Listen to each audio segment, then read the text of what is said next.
Jake Poirier of Grand Sumo Breakdown and amateur sumo connoisseur, enthusiast. I spend too much money traveling, whatever word you want to use for that.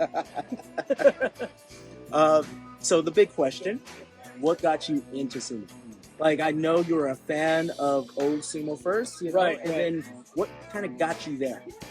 The weird thing is, it started from a very nerdy standpoint. There's this website called 538. You know them? That ring a bell? Nope. They do like they made their bones doing political forecasting. So they do like polls and stats and things like that.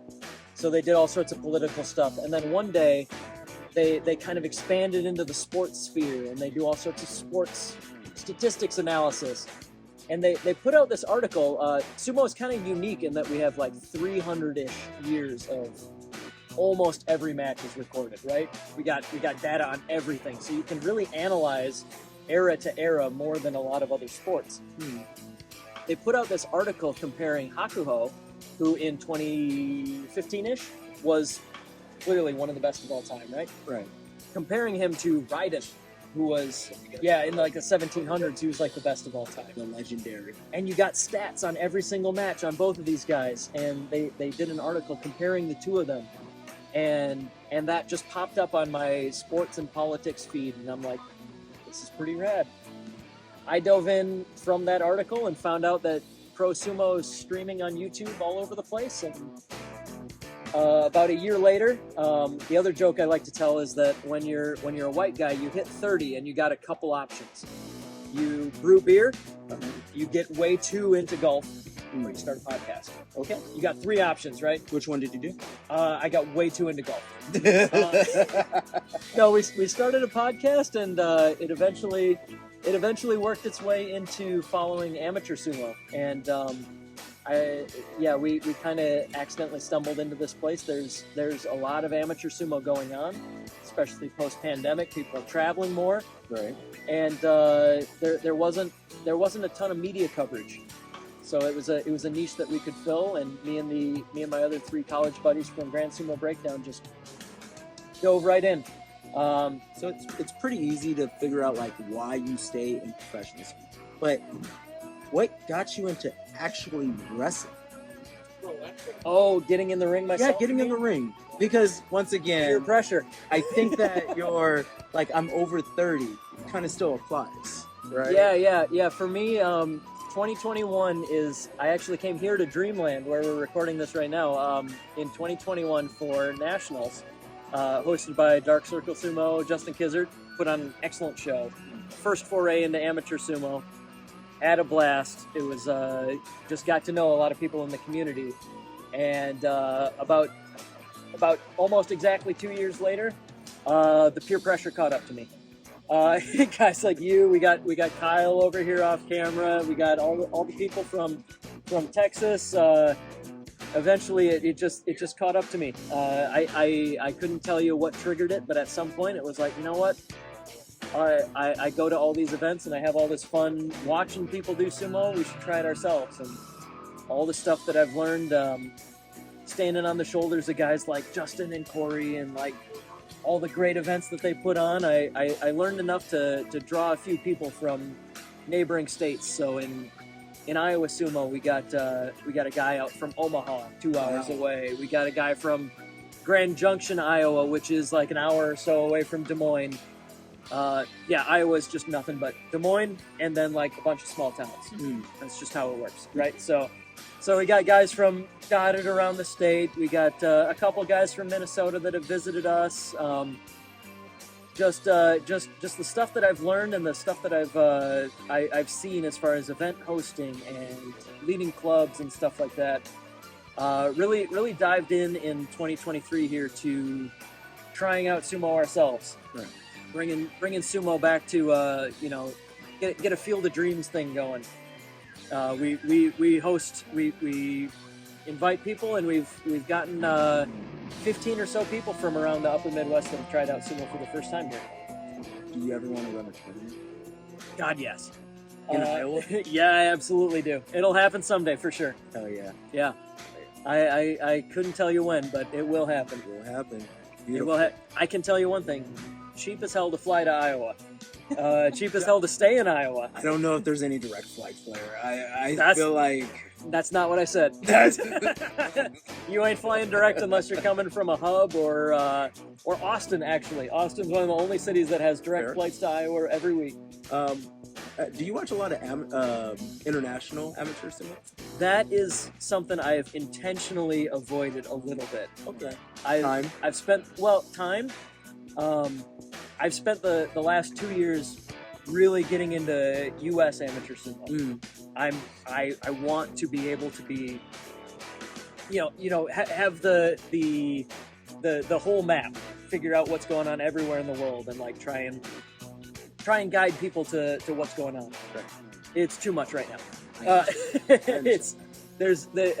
Even in the 2 years that I've been following, I swear we have already doubled in size as a community, and that's enough for now. That's enough. Yeah, we try to interview people. We try to do a newsletter articles on as many tournaments as we can, but it's enough for now. Who's your favorite amateur sumo wrestler? I'm making eye contact with you, but I see Kyle off camera over there staring daggers. I do have the open weight trophy from Kyle's first ever national championship sitting in my podcast studio.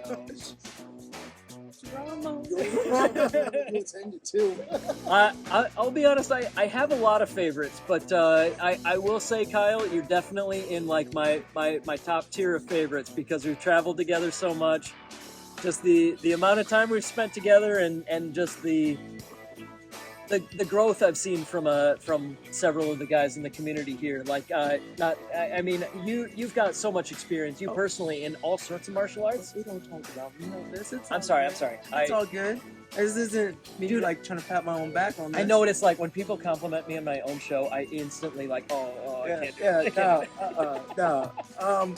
Now I will say that real quick. I want to finish that thought. Okay. In my top tier favorite guys that I secretly root for, no matter what. Yeah, Kyle's up there. Yeah, you're right. But yeah, fellow podcaster guys that I've spent a lot of time with, like Matt Jim, Caleb Backus, Justin Kizzert. Yes. Like, I can't help but root for the other guys that are in my niche of like trying to blow up the sport from the outside of the ring, like there's a certain bond that we've had from getting in on the ground floor of that kind of shit. That's fair. That's fair. You hear that? He doesn't care about minimum effort. You hear that, Mencken? He doesn't care. Don't care. All right. No, I do really appreciate it. And I know I've texted you about this, and I know we're going to do that same thing where if I compliment you on your own show, you're not going to like it. But yeah, no, these last couple months, seeing all the stuff that you guys have put out, I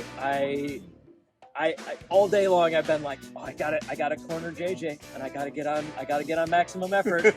You guys have been doing a great job of just trying to get a couple minutes from everybody. And every time you travel, you always put together a handful of videos, and that you do a great job of getting down to the essence of everything. I love that. This will probably be cut out. Genuine compliment. I do my stuff and I have fun with it. The kind of stuff that you cover is it's not like we're in the same lane competing. No, I absolutely love the You guys are analytical and dialed in. If you want the nerd stuff, that's like where you go. Clumsy and please. fucking up words, just a little loosey, a little goosey. We're just hanging out, and we're literally putting in minimum effort. And that's the goal. I would maybe efficient effort might be a better way to say it. We're not going to sit here for 2 hours and just toss it onto YouTube the way I do, but you do a great job of cutting to the core of everybody. I really appreciate that. Now, the big juicy one.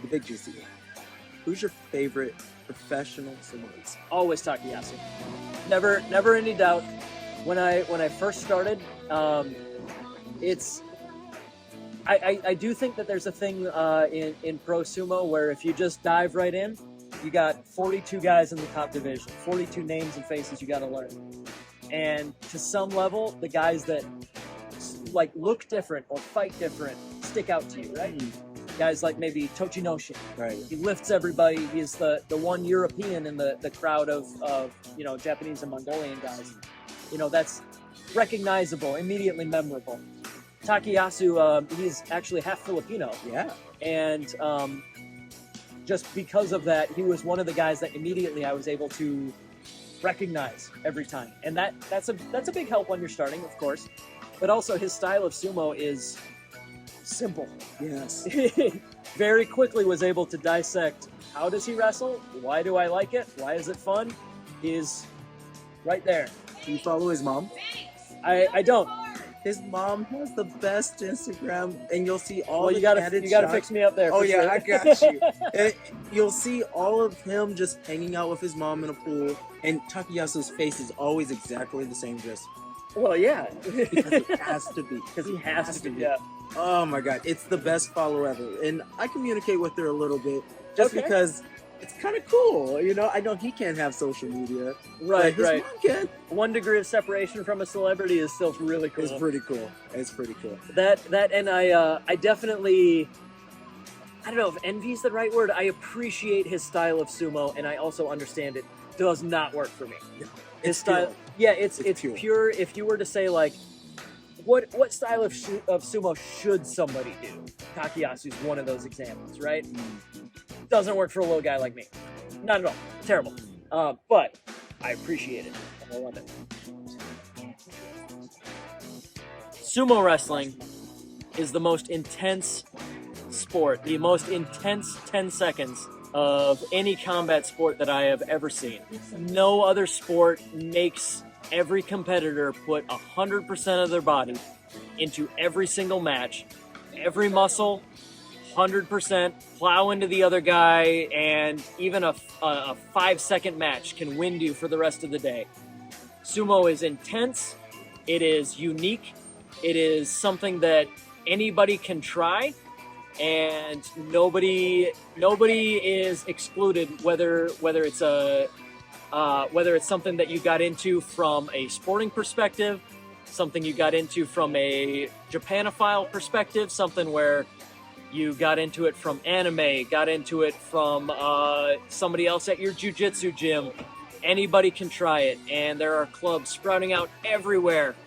It is the most fun, most unique sport out there, and it is an absolute blast. It is an honor to be part of this community. I love everybody that I've met through sumo, and I love being at these events and seeing everybody give their 100%. Awesome. That's what's up, my dude.